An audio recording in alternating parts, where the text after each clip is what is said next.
everyone. So this is the CPD for the week beginning the 11th of January, pre-recorded so that you don't necessarily have to watch it on the Wednesday afternoon. And the image that you can see there on the slide represents the fact that this was actually due to be Tom Sherrington. So apologies, because instead of Tom Sherrington sharing his wisdom, you've got me. But I hope it's going to be useful nonetheless, because I'm going to focus on feedback. And so there'll be some key messages that, of course, we've heard before, and in line with our whole school strategy of feedback rather than marking. But I've tried to do it in a remote context by drawing together some of the ideas I found from Twitter, from you guys sharing ideas of things that you're trying that are effective, and bringing it all together so that we can think about the best way to get feedback from our students, but also to give feedback whilst working in this different way at the moment. Okay, so as I said, I'm pre-recording these, and I'll continue to do so that I'm trying to be as flexible, allow you to be as flexible as possible in these sort of challenging times, so you don't necessarily have to do your CPD on a Wednesday afternoon. Your department leads, your curriculum leaders, will also want to have some time with you each week, whether it's following on from this or whether it's their own CPT slot. You know, we'll continue with that fortnightly cycle. But again, I'm sure they will be understanding of everybody's circumstances and try and find a time that works for you. So it might not be on a Wednesday afternoon, but I do think it's important that we continue with it. So I'll continue to give my input, and as curriculum teams, I'm sure you'll continue to work collaboratively together. So we will begin like we always do with a retrieval. And it's just a true or false, and these are quite useful for students, and I would imagine remotely as well as in a classroom, because again it's going to allow us, if we design our true or false statements well enough, it's going to allow us to pick up on those misconceptions, misunderstandings. So you've just got to decide which ones are true or which ones are false. I'm not telling you how many. Of course, you could do that as an additional scaffold. If you were doing it in the classroom, you could say there's 4 true or 2 false, whatever, and allow the students to select which ones. So pause me and have a go. Okay, so review your answers, see what you thought. Hopefully it got you thinking anyway. So it is indeed true that Michael Chillers wrote a book entitled The Craft of Assessment that I'll refer to here, and I have referred to in the past before. He also did a Seneca course, which I believe is still available and still live on Seneca, like in their teacher training CPD section. Worth doing. It's a really good little course. Guides you through the theory and the research behind it, and then lots of little questions to check that you've processed it. It is of course true that our teaching and learning is much more focused around formative rather than summative assessment. So we're much more about, in the classroom all the time, building up that picture of how the students are doing, what they've understood, what they haven't, what the misconceptions are, and responding to that. So we've talked in the past about responsive teaching. Now, of course, there's a place for summative assessment. And just as I'm recording this on a Sunday, there's a ridiculous proposal as to how we might replace the external exams with mini exams.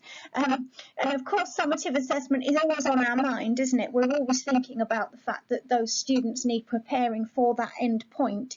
But in terms of our teaching and learning, it's much more about the formative, the everyday, building up that picture, responding, and actually helping students move forwards rather than it just being an end point. And then the false ones, and I think some of these are misconceptions that many people still have. The idea that feedback is for the benefit of the student. I'm not saying it's not of benefit to the student, but it's not just for them.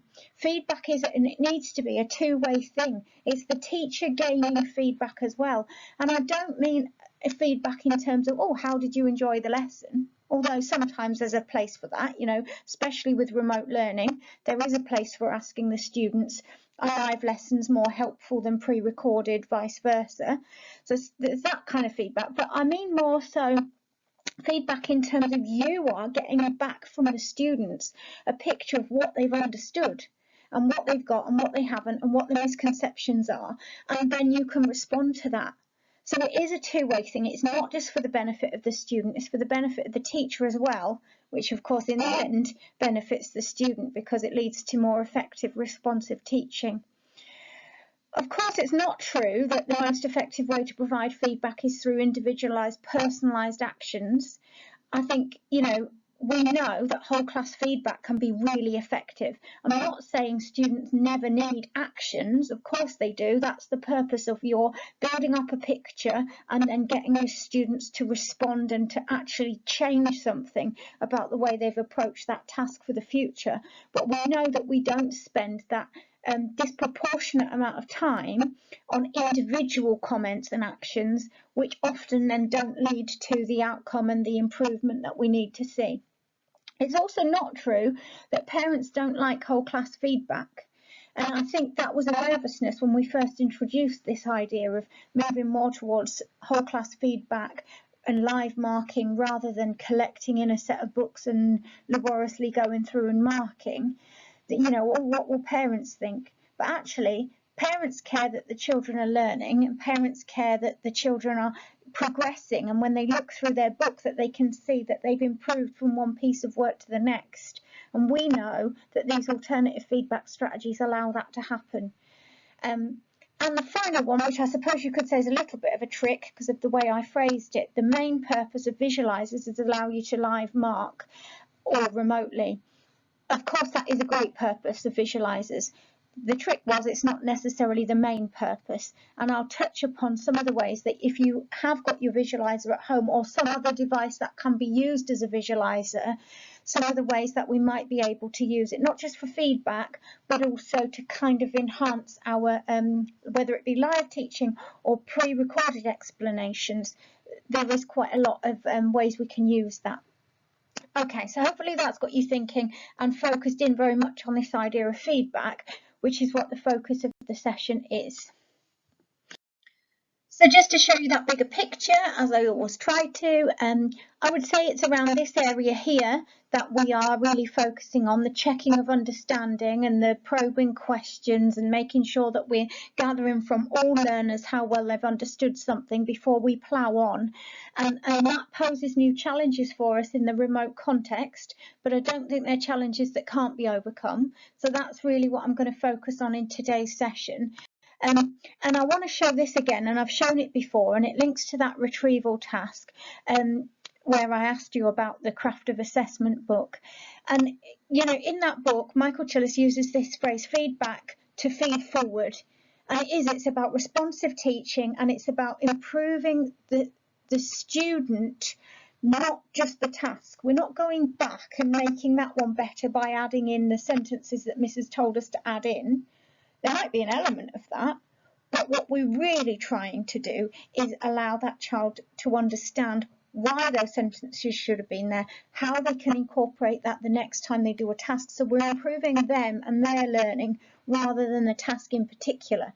And that can, that is really applicable whether we're talking about children in a classroom or whether we're talking about children at home watching something on the computer screen.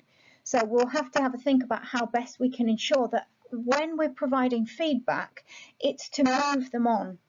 And remember, it's feedback for us too, so we can move on in our planning. We can go back and address something, or we know what to build into our next tasks and our next lessons. And, this idea that we need to, the most effective feedback is a specific granular target that's focused on the next step. You might think, well, you just said that that's not what we do. We don't do those individualised, personalised targets. No, we don't. Not individualised and personalised on every student's book, because that's not an effective use of our time. But we can, with a whole class review of something, picking it up as they're, maybe even as they're typing, as they're writing, live marking, and I'll talk about how that can be done remotely. That allows us to see, okay, we all need to work on embedding quotes, or we all need to work on this, and then let's make that target really specific and really granular so the students can act upon it, not something really generic like add more detail. Okay, so I hope that doesn't feel like I've contradicted, because it's just the way that we pick up on those themes and the way that we share them with our students that's different. The importance of that feedback hasn't gone anywhere, of course.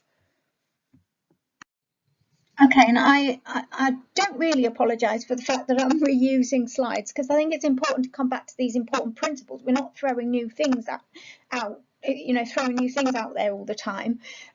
We've said this is important, and therefore it's still important. But it's just a reminder of those hinge points, and this idea that responsive teaching is about identifying that core knowledge that's absolutely essential before we can move on. It's a hinge point, it's a pivotal point. And the students are not going to be able to successfully engage with and acquire new knowledge if they haven't got this bit. So I make that a hinge point, and I find ways of checking and double checking that they've understood it. And if they haven't, if I was to plough on regardless, I'm going to find confusion, misconceptions, cognitive overload, of course, frustration, and in these remote circumstances, maybe complete disengagement. Oh, I just didn't get it last lesson, I'm not bothering to log in this time. And that's, of course, more challenging for us to be able to respond to at such a distance. So we want to try and ensure we avoid that. And the way we can avoid that is by making sure we put those hinge points in, we do that checking, and we're not afraid to take a step back. Because recently, when we were looking at the generative learning and we were talking about giving students opportunity to really check they've understood it and to say it aloud or to summarise it and make sense of it, we also talked about this idea of needing to help them organise their knowledge. So they've got it to hook onto. You're giving them new knowledge. They need to make sure they've retrieved the relevant stuff to hook onto. And that's really going to be important in this remote learning when our students are at that distance, and it is harder for us to be sure that they were all listening, and all engaging with it. We need to find ways of checking at those important hinge points, and if need be, go back. As hard as that might feel, and you worry about getting through things, but there's no point, because if you plough on and you just get through it for the sake of it, you're leaving half, possibly even more, the class behind. So I wanted to remind us of that, and then to think about how we can do that. How can we be sure of checking their knowledge when they're not physically in front of us?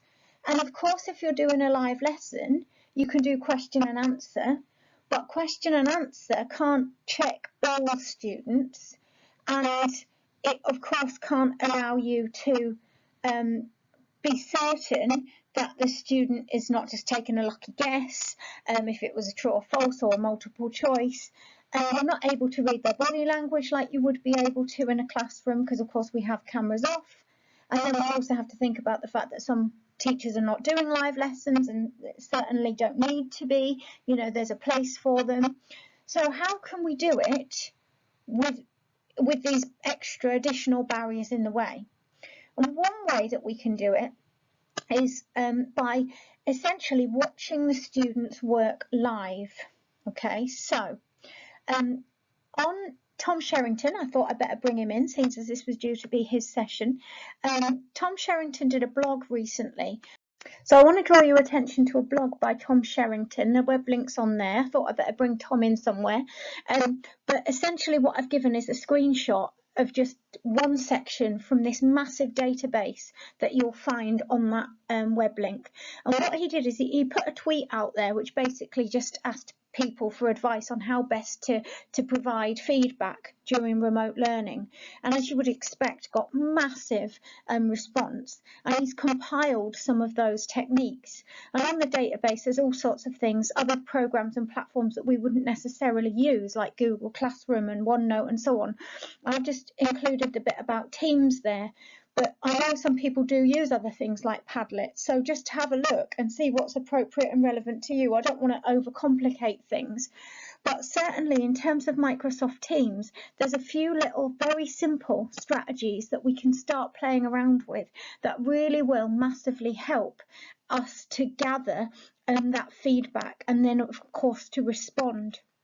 So he talks on there about using Excel spreadsheets, essentially as a way of gathering students' answers, and then essentially you're able to identify misconceptions, key areas that need addressing. There's also this option that I tried just the other day and found really simple but really useful, of sharing a Word document with maybe just one question or a series of questions on as an assignment in the normal way, but the only change is you make sure the students can edit it. And so essentially you can do live marking. They are typing in and you are able to see at the time what they're typing, what they're submitting, and you can then respond to that, and it can be that interactive sort of live responsive feedback that you might normally do in the classroom. So it would be particularly useful for smaller groups, whereby you can give that individual verbal feedback, but I would say worth trying and just see how you get on with it. Try it with a group where you really trust them and just see how you get on with it, because you can watch them literally type their answers and then they can submit that.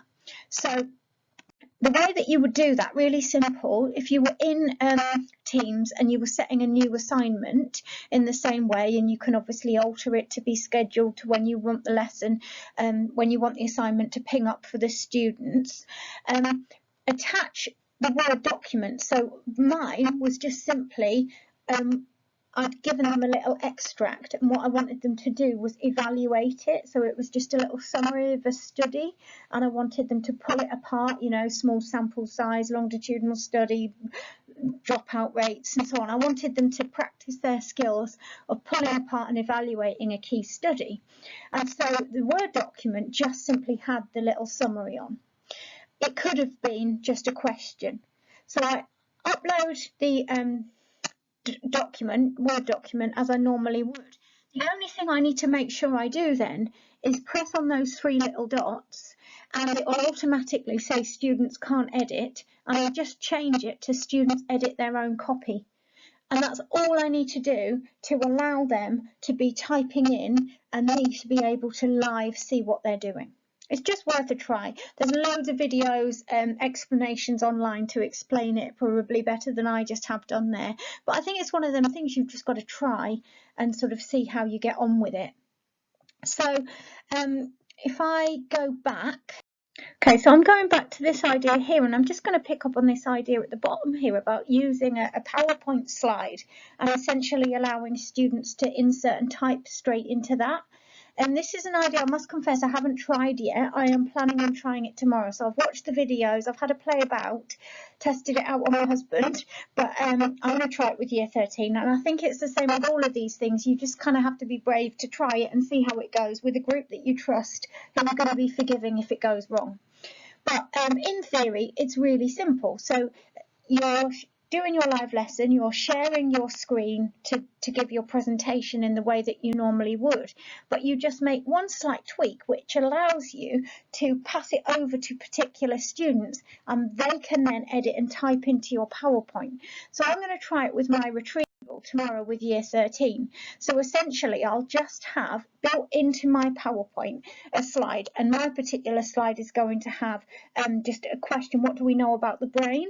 And I'm expecting them to be able to retrieve lots of knowledge from recent topics in the biopsychology unit to feed into that. So I really want like a group effort.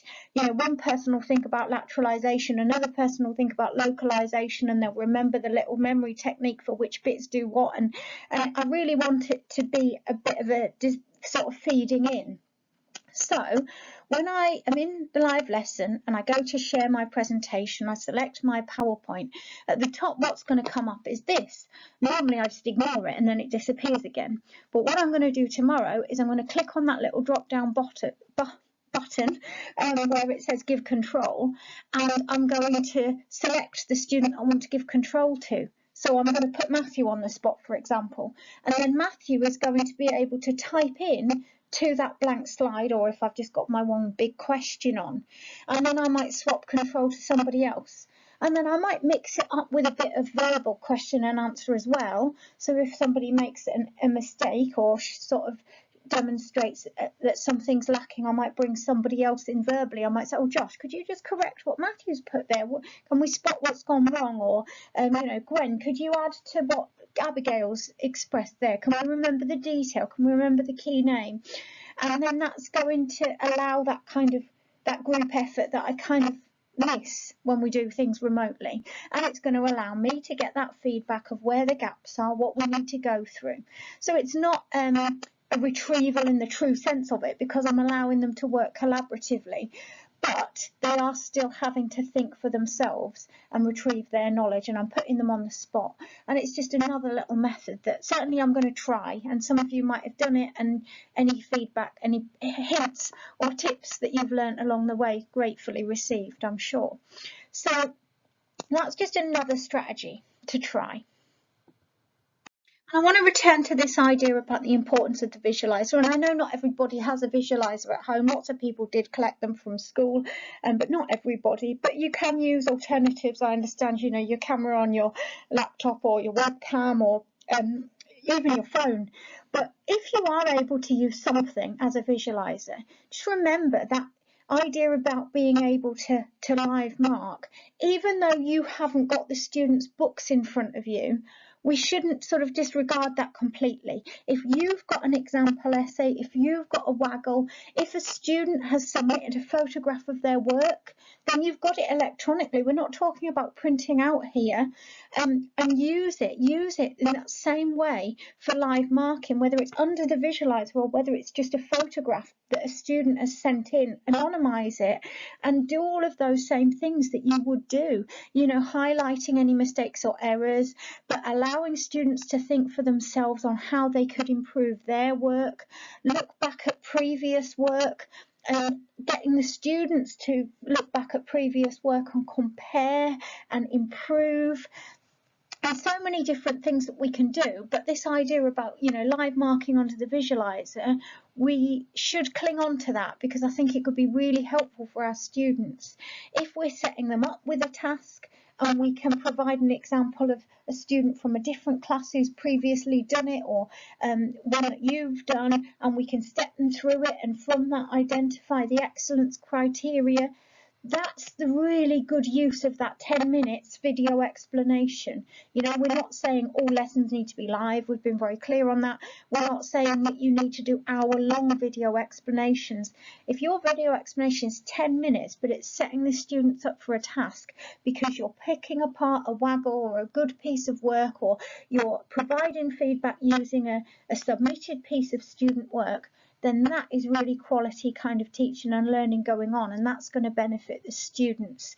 So try to use the submitted work as best you can. You can still do whole class feedback when students are submitting something that you've decided was appropriate. Right, okay, I am going to spend the time on this. They're all going to submit it. I'm actually going to go through each student's work, and I'm going to do my whole class feedback sheet, picking up on the misconceptions, praising what was really good, maybe picking out a few power phrases that I want to share with everybody, you know, building up that picture. Do your video lesson, your explanation, whether pre-recorded or live, give your feedback, share that feedback sheet with them, and have some examples of student work, whether photographs or under a visualizer if it's one that you've written or one that you've physically got, and go through that same process with them, and they really, really will benefit.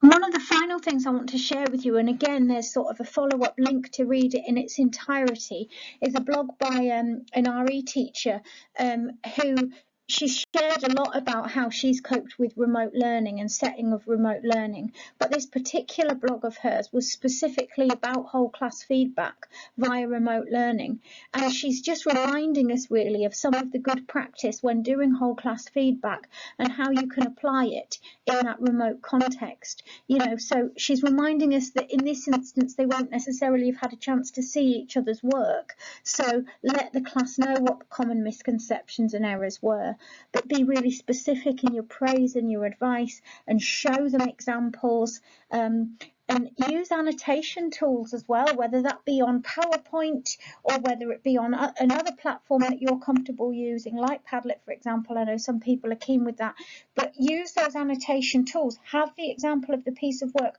and like you would probably do if you were at school and you had it on your whiteboard, you'd have the example and you'd be pulling apart and having arrows, and this was great, let's underline that sentence, let's highlight that.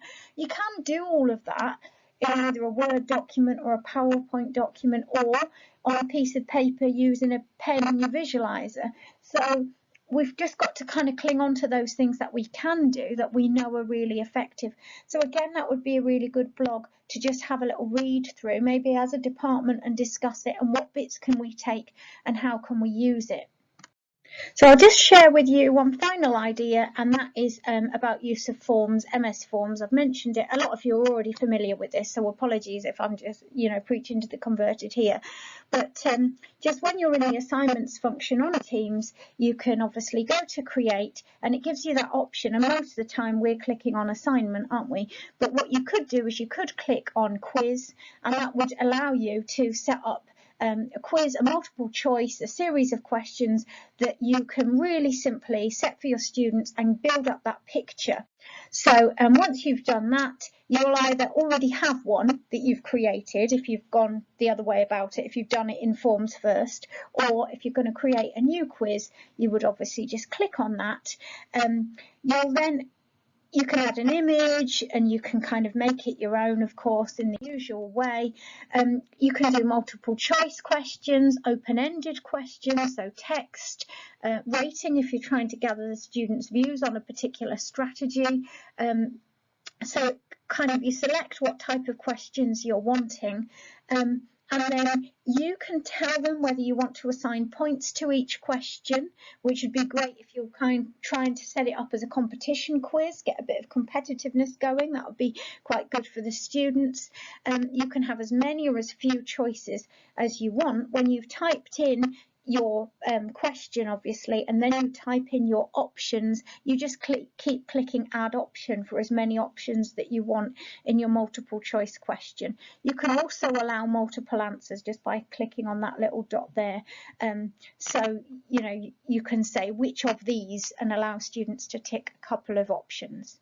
So I'm sure many of you have used it already, but I wanted to share it because I know that the Languages Department have built it in as a regular feature so that students get used to it, and it's their way actually of checking engagement with learning, which I thought was brilliant. So on a weekly basis we're trying to make these judgments. How well have the students engaged with the learning? Obviously there's lots of different ways we can do that. Have they submitted photographs of their work? Were they in the live lesson? Were they listening in the live lesson and able to respond to my questions and all of that?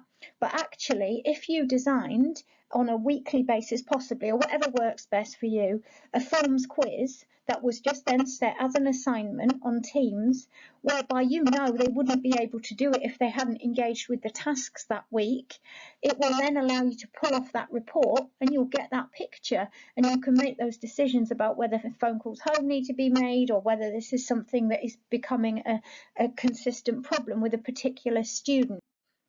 Because once you've constructed your quiz on Forms, obviously you can assign it. You can share it simply by getting a web link, which is quite helpful if you want to just put that web link into Teams under the assignments section. And it also then, when they've all gone on and done it, allows you to kind of pull up that report and to see what their students' answers were, how many students have done it, so you can immediately see where there's a lack of engagement as well. So it's there, the software is already there, it already communicates with Teams, and I just think it could be really useful as another way of just checking, understanding, especially at those hinge points that we talked about, those pivotal points where you can't risk ploughing on if they haven't got that bit. So it's just quite useful for that purpose. And you can review student answers by changing the name there. So when you go to the review tab, you change your student's name, and you can review the particular answers. You can see how long it took them to complete. You can see if you assigned points to each one, you can obviously see what their score was. So it's useful data for you to be analysing, just to get a feel for how well your classes are coping with the online learning. So I'm going to leave it there in terms of my input, and I'm going to suggest that the departmental discussion, which would take place at a time convenient to you all, would focus around these questions. What methods of feedback for your department could you use that will be effective for both you as the teacher and for the students? You know, what's going to work in your context? Thinking about the coming period, the coming weeks in terms of remote learning, are there particular pieces of work which would be appropriate to identify and say, yes, that one, we really are going to collect it in from everybody. We're going to ask for the photo to be submitted, and that's what we're going to provide the whole class feedback on. Are there ways you can make use of things like MS Forms or any of the other strategies that Tom Sherrington referred to in his blog, or that I've kind of briefly mentioned today? So really a discussion around what you've all tried, what's worked, sharing of good practice, and a reading around of those couple of blogs that I've shared to see what else you might try that might be effective for you as a team, and then plan out a way forward. And it might be that you already say, yeah, doing that, done that, we've tried that, and that you're quite confident that you're where you need to be with it, and everybody will be different, but I still think it will be worth the discussion. Okay, so I'm going to leave it at that, and there'll be another input from me next week, I want to say. I think so. But just look out, I'll email around the web link whenever it's ready. Okay, take care, bye.